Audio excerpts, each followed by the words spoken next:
Welcome back to Dinosaurs Before Dark by Mary Pope Osborne, Chapter 2. The Monster. Jack crawled through a hole in the treehouse floor. Wow! The treehouse was filled with books! Books everywhere! Very old books with dusty covers, new books with shiny, bright covers. Look! You can see far, far away, said Annie. She was peering out to the treehouse window. Jack looked out the window with her. Down below were the tops of other trees. In the distance, he saw the Frog Creek Library, the elementary school, and the park. Annie pointed to the other direction.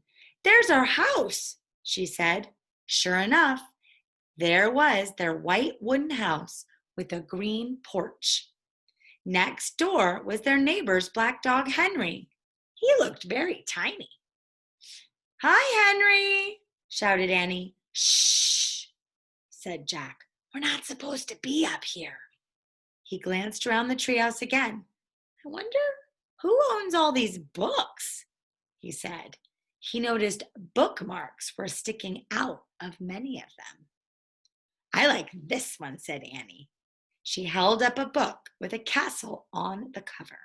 Here's a book about Pennsylvania, said Jack. He turned the page to the bookmark. Hey, there's a picture of Frog Creek in here, said Jack. It's a picture of these woods.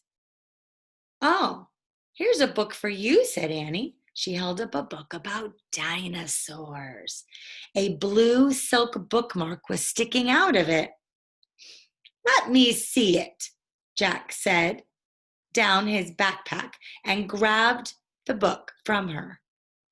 You look at that one, and I'll look at the one about castles, said Annie. No, we better not, said Jack. We don't know who these books belong to. But even as he said this, Jack opened the dinosaur book to see where the bookmark was. He couldn't help himself.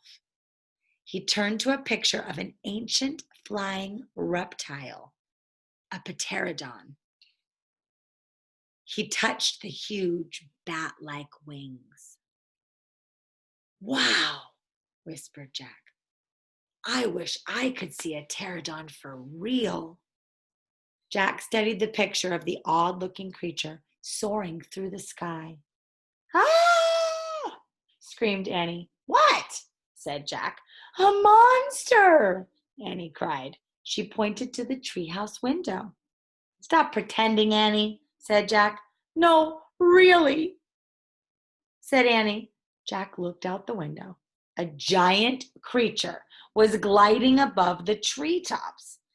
He had a long, weird crest on the back of his head, a skinny beak, and huge bat-like wings. It was a real, live pterodon. The creature curved through the sky. He was coming straight toward the treehouse. He looked like a glider plane. The wind began to blow. The trees trembled. Suddenly, the creature soared up, high into the sky. Jack nearly fell out the window trying to see it. The wind picked up. It was whistling now. The treehouse started to spin.